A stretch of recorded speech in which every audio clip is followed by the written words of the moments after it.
जय माता दी दोस्तों। माता महालक्ष्मी के 16 दिवसीय व्रत में पूजा हमें कैसे करनी चाहिए, प्रतिदिन नित्य पूजा में किन किन बातों का हमें ध्यान रखना चाहिए, दीपक हमें कितनी देर तक जलाना है और पूजा के बाद कौन कौन सी बातें हमें ध्यान में रखनी है, माता रानी का फूल जो आपने पत्र चढ़ाए हैं वो हमें कब हटाना होता है और कैसे माता महालक्ष्मी को हमें शयन कराना होता है, यानी कि संध्या की पूजा हमें कैसे करनी होती है, सुबह की पूजा में किन किन बातों का हमें ध्यान रखना होता है। बहुत सारी बातें माता महालक्ष्मी व्रत से संबंधित इस वीडियो में हम आपके साथ शेयर करना चाहते हैं।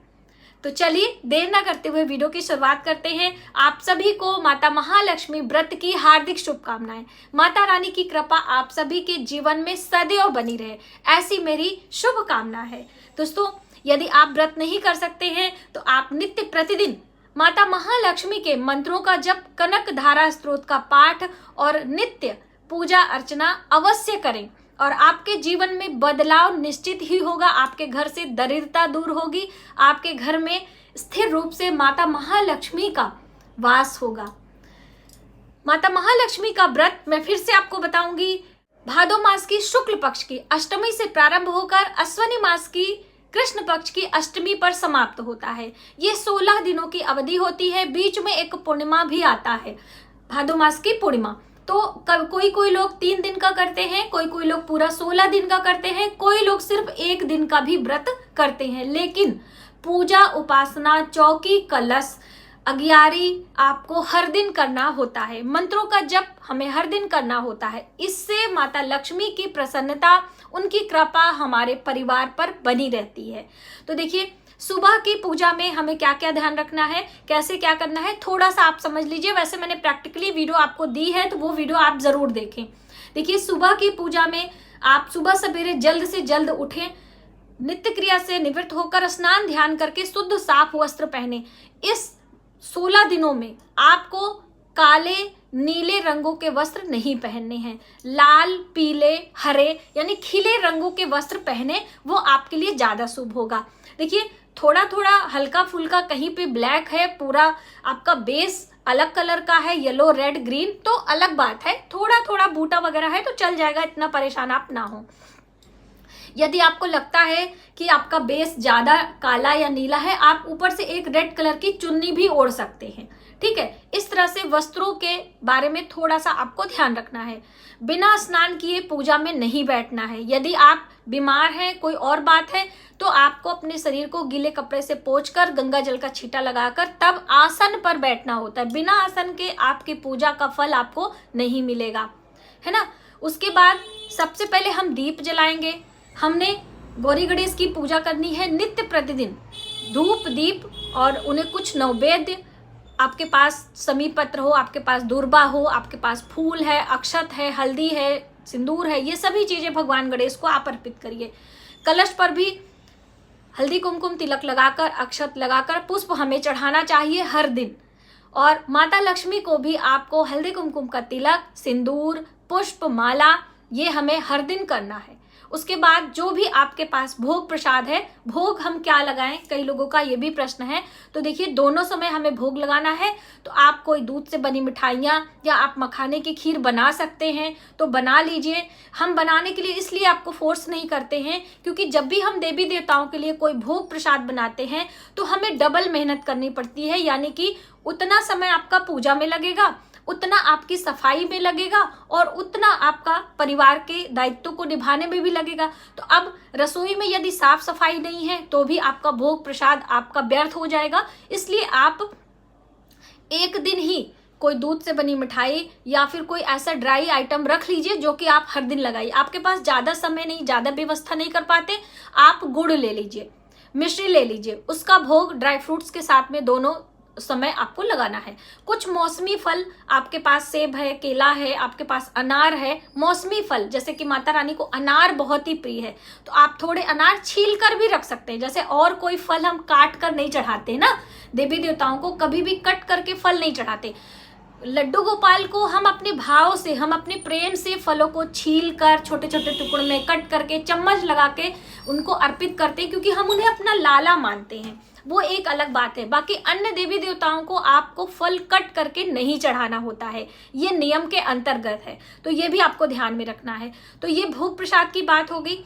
अब बहुत सारे बहनों का प्रश्न था कि हवन के बारे में। तो देखिए, हवन जो विधिवत तरीके से किया जाता है वो पूजा के समापन में किया जाता है, जो कि हवन कुंड तैयार होगा, अग्नि पूजन होगा, भूमि पूजन होगा, उसके बाद अपने पितरों का, अपने कुल देवी देवताओं का, अपने क्षेत्र देवता का और भगवान गणेश का नाम लेते हुए हम हवन शुरू करते हैं, जिस भी प्रमुख देवी देवता के नाम से हम व्रत करते हैं। तो ये हवन करने का विधान है। वैसे मेरे चैनल पर वीडियो आपको मिल जाएगी, वो आप देख सकते हो। लेकिन जो हम अग्यारी करते हैं, अग्यारी सिर्फ 2 चीजों से भी आप कर सकते हैं, जैसे कि शुद्ध देसी घी, उसके साथ कुछ मीठा गुड़ और उसके साथ काले तिल, ड्राई फ्रूट्स, हरी इलायची, लौंग, पीली सरसों, तेज पत्ते, इस तरह से आप छोटी भाषा में उसे धूनी भी कह सकते हैं।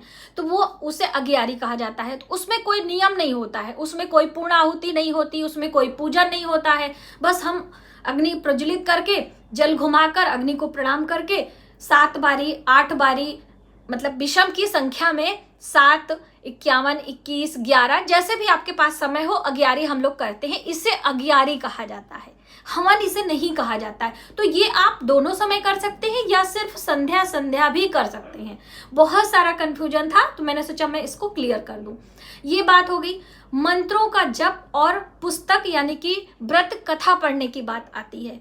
तो देखिए, आपके समय के ऊपर है। यदि आपको टिफिन बनाना है, आपको ऑफिस जाना है, आपको बच्चों की देखभाल करनी है, आपके घर में बड़े बुजुर्ग हैं, उनकी जिम्मेदारी है, तो आप सुबह स्नान, चंदन टीका, पुष्पों से श्रृंगार और माता रानी को भोग प्रसाद लगाकर आरती करके प्रणाम कर लें। शाम को समय आप लेकर संध्या के समय गोधूली बेला में, पूजा का समय भी, संध्या के पूजा का समय क्या है? तो देखिए दोस्तों, संध्या पूजा का समय गोधूली बेला का होता है। गोधूली बेला जब सूर्यास्त होता है उसके 15 मिनट पहले और सूर्यास्त के 15 मिनट बाद का समय दीपदान का, यानी कि आप तुलसी जी के पास दीपक लगा रहे हो, आप मुख्य दरवाजे पर दीपक लगा रहे हो, आप पीपल वृक्ष के नीचे दीपक लगा रहे हो या किसी भी देव वृक्ष के नीचे दीपक लगा रहे हो, दीपदान का बहुत ही शुभ समय गोधूली बेला का होता है। तो ये आप मान के चलिए। अगर इस समय आप नहीं कर पा रहे हैं, ऑफिस से आ रहे हैं या कुछ भी है, तो आप शाम को 8 बजे, 8:30 बजे, मतलब आपका फिर है तो क्या करेंगे, मजबूरी है, तो इसलिए आप इस समय शाम को पूजा कर सकते हैं। शाम की पूजा में आपको मंत्रों का जप जरूर करना है। जैसे सुबह आपने नहीं पढ़ा कथा, आपने कुछ भी नहीं किया है, तो शाम को पूरा प्रॉपर तरीके से आपको करना है। मंत्रों का जप भी करेंगे, कथा भी सुनेंगे, हम कनक धारा स्त्रोत का पाठ भी करेंगे, जिसमें कि लक्ष्मी सूक्तम है, लक्ष्मी स्तोत्रम है और कनक धारा पाठ है। ये तीनों हिंदी में भी आप कर सकते हो, ठीक है। इस तरह से आपने करना है। अब पूजा के बाद क्या क्या ध्यान रखना है? जैसे कि हम लोग फटाफट से पूजा करते उठ जाते, नहीं। पूजा के बाद आरती करनी है, प्रणाम करना है, भगवान से क्षमा मांगना है और फिर अपने आसन पर जल डाल के, पृथ्वी पर आसन उठाकर जल डालें और इंद्र देवता का नाम लेना है, वरना हमारे पूजा का फल नहीं मिलता है। तो इंद्र देवता का नाम कैसे लेंगे? ओम इंद्राय नमः, ओम इंद्राय नमः, इस तरह से 3 बारी आपको बोलना है आसन उठा के। उससे पहले आप क्षमा जरूर मांग लें। हर दिन हमें जो कुछ भी कम या अधिक हमने किया है, पूजा मंत्र जप पाठ आदि, आप इसे स्वीकार करें। हे परमेश्वरी, हे सच्चिदानंद रूपिणी, हे माता, आप हमारी पूजा को स्वीकार करें, हमारी गलतियों को क्षमा करें अपना बालक समझकर और हमारी मनोकामना पूर्ण करें। आपको अपनी मनोकामना, जिस भी कामना हेतु आप व्रत कर रहे हैं, हर दिन माता के चरणों में अपनी अरदास आपको लगाना है और फिर पुष्पांजलि, जैसे कि मतलब हाथों में पुष्प लेकर आप अपनी मनोकामना बोलेंगे और उनके चरणों में हम रख देंगे। ये हमें हर दिन करना है, ठीक है। प्रार्थना, अपनी मनोकामना, आसन उठाना, भोग हटाना, कभी भी गलती से भी भोग आपको वहां पर नहीं छोड़ना है। और शाम को भी यदि आपके पास पुष्प माला है तो आप माता का श्रृंगार जरूर करें, सब करें। सिर्फ सोने से पहले आप माता रानी का पुष्प हटाकर और उन्हें एक कपड़े से शयन कराएं, यानी कि चद्दर जैसा आप उठाते हैं अपने आप को, वैसे एक कोई चुंदरी वगैरह हो पहले की, तो माता रानी को ऐसा चौकी ढक दीजिए। यदि पर्दा वगैरह लगा है तो उसे हम बंद कर देते हैं। दीपक जब तक आपका जलता है, जितनी देर आपके घी तेल रहता है उतनी देर जलेगा, शांत हो जाएगा तो आपको पर्दा ढक देना है। दीपक हर दिन हमें चेंज नहीं करना है, वही एक दीपक हम रखेंगे और पूरा 16 दिन हमें लगाना। चौकी को हर दिन इधर से उधर नहीं करना है। एक बहन ने पूछा था कि मैम हमारे यहाँ व्हाइट वॉश हो रहा है यानी पुताई हो रही है, तो क्या हम इसको दूसरे कमरे में शिफ्ट कर सकते हैं कि नहीं? ऐसा आपको नहीं करना है, वरना कलश स्थापना का शुभ परिणाम आपको नहीं मिलेगा, है ना। तो ये भी आपको मान के चलना है, ऐसा थोड़ी कि आज चौकी यहाँ रखी है कल वहां रख दीजिए, आज कलश में हमने ये डालना भूल गए हैं तो हम इसको नहीं। जो आपको मिल गया वो आपने कर दिया। अब आप सिर्फ मंत्र, पूजा, हवन और प्रार्थना पर कंसंट्रेट करिए, इससे ही माता लक्ष्मी प्रसन्न होती हैं। आपको उसमें एक रेगुलरिटी बना के रखना है, जैसे कि हम जिसे कंसिस्टेंसी कहते हैं, कि आप उसे बनाकर रखें और समय का ध्यान रखें कि आपका समय भी लगभग एक ही होना चाहिए। एक आसन, एक समय और एक तरीके से की गई पूजा का पुण्य फल हमें अधिक मिलता है। तो आपने जाना कि हर दिन की पूजा में सुबह और शाम किन किन बातों का ध्यान रखना है और कैसे माता महालक्ष्मी को हमें प्रसन्न करना है। मिलते हैं एक नई जानकारी के साथ नए वीडियो में, तब तक आप अपना अपने परिवार का ख्याल रखें।